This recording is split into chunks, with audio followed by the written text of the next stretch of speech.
ఇంకొకటి నేను రాష్ట్ర ప్రజలకు కూడా విజ్ఞప్తి చేస్తా ఉన్నా. ఈ మధ్యన ఒక అలవాటుగా మారిపోయింది.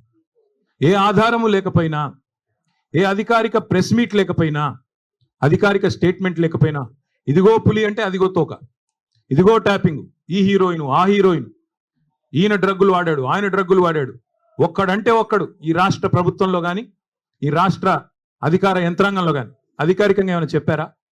ఏంది గాసిప్సు, ఏంది నాన్ సెన్సు? ఎవరన్నా మీకు వచ్చి ఫలానా వాడు తప్పు చేశాడని చెప్పారా ఇప్పటికీ? ఇది ట్యాపింగు, అది కుంభకోణం, ఇది లంబకోణం, అది డ్రగ్స్, ఇవేనా? ఇంకా 6 గ్యారెంటీలు మర్చిపోదామా? 420 దొంగ హామీలు మర్చిపోదామా? ఆడబిడ్డలకు ఇస్తానన్న 2500 మర్చిపోదామా? ముసలోళ్ళకి ఇస్తానన్న 4000 పెన్షన్లు మర్చిపోదామా? రైతులకు ఇస్తానన్న బోనస్ మర్చిపోదామా? ఇదిగో పులి అదిగో తోక అని వదంతులు పట్టుకునే రోజు మనం అందులో ఒత్తుకుంటూ కూర్చుందామా ఫోన్లో? ఈ తంబునేలు ఆ తంబునేలు, వీడు ఇట్లా అంట వాడు అట్లా అంట, ఈయన ఇంకా మనకు కావాల్సింది? ఈ గాసిప్స్ అడిక్షన్ కూడా, ఈ గాసిప్స్ ఏవైతే ఈ వదంతులు ఈ రూమర్స్ ఏవైతే ఉన్నాయో వీటి అడిక్షన్ కూడా ఈ రేవంత్ రెడ్డికి పట్టుకున్నది. ఓ పిచ్చోడ్లాగా మాట్లాడుతూ ఉన్నాడు. ఆ జుబ్లీ ప్రాంతం ఉంటుంది హైదరాబాద్లో, అక్కడ కిట్టి పార్టీలు జరుగుతూ ఉంటాయి. మధ్యాహ్నం కొంతమంది బాగా డబ్బున్నోళ్ళు కిట్టి పార్టీలు చేసుకొని వీళ్ళ గురించి వాళ్ళ చెవులు కోరుకోవడం, వాళ్ళ గురించి వీళ్ళ చెవులు కోరుకోవడం, అది జరిగేది. ఈయన కూడా అట్లాంటి కిట్టి పార్టీ ఆంటీ ఈయన రేవంత్ రెడ్డి గారు. ఎక్కడో ఎవడో చెప్పింది విని అదే నిజం అనుకుని భ్రమించి దాన్ని మళ్ళీ 10 మందిని పోగేసుకొని, మీడియాని పోగేసుకొని చిట్ చాట్ల పేరిట చిల్లర మాటలు మాట్లాడే నికృష్టుడు రేవంత్ రెడ్డి. నేను అందుకే అంటా ఉన్నా, నువ్వేదో వాగావు కదా నేను డ్రగ్స్ బిగ్స్ అని. దమ్ముంటే మగాడివైతే బయటికి వచ్చి పత్రికల్లో మాట్లాడు, నువ్వే ముఖ్యమంత్రి, నువ్వే హోంమంత్రి, ఏం ఆధారం ఉందో పెట్టు. అంతేగాని ఒక దొంగలాగా నీకు అలవాటైన పని చీకట్లో కూర్చొని 10 మందితో ఒకటి చెవులో కూడా కొరుక్కొని పనికిమాలిన మాటలు మాట్లాడుతూ టైం పాస్ చేయకు. ఇంకొక మాట కూడా అడుగుతా ఉన్నా నేను, ఈ శవాల మీద పిల్లలు ఏరుకోవడం ఏందే నాకు అర్థం కాదు.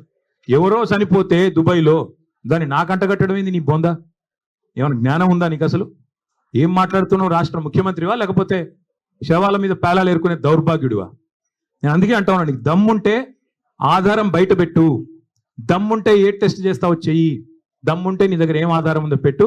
లేదా ఈ కిట్టి పార్టీ ఆంటీ లాగా ప్రతిరోజు వీళ్ళ చెవు కొరికి వాళ్ళ చెవు కొరికి హెడ్లైన్లు మేనేజ్ చేసి మీడియాను మేనేజ్ చేసి ఎక్కువ రోజులు బతకలేవు.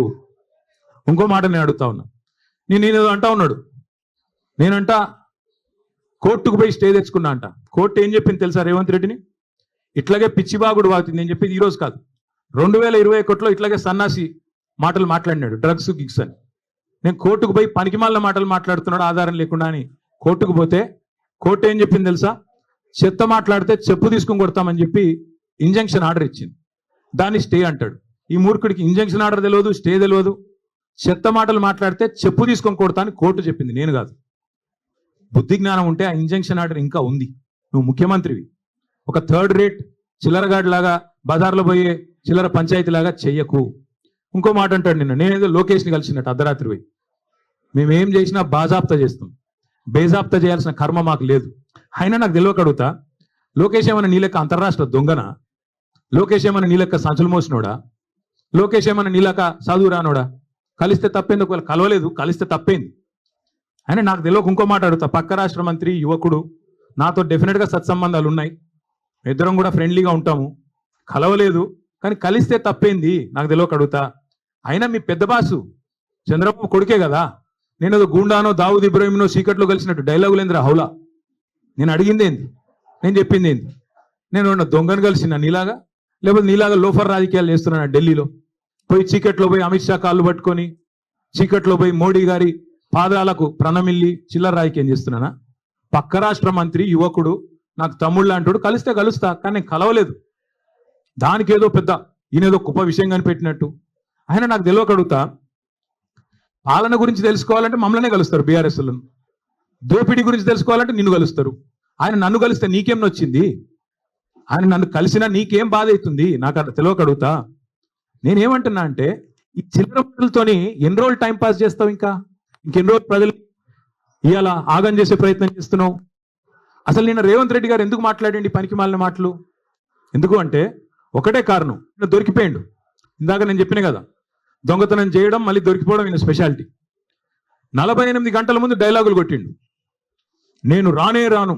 ఆంధ్ర వాళ్ళు మీటింగ్ పెట్టినారు, ఆంధ్ర ప్రభుత్వం వాళ్ళ చేతుల్లోనే వాళ్ళ చేతుల్లోనే కేంద్ర ప్రభుత్వం కూడా ఉంది. మరి నేను రాను, చంద్రబాబు పిలిచిన బనకచెర్ల గురించి అయితే నేను రాను అని డైలాగులు కొట్టినాడు, లీకులు ఇచ్చినాడు, లీకు వీరుడు. ఇచ్చిన తర్వాత 24 గంటల్లో ఏం మారిందో తెలియదు, 24 గంటల్లో ఏం జరిగిందో తెలియదు. ఠకామని ఢిల్లీలో తేలిండు. ఢిల్లీలో తేలిన తర్వాత స్పష్టంగా దొరికిపోయినాడు. ఈయనేమో బనకచెర్ల ప్రస్తావనే రాలేదంటాడు.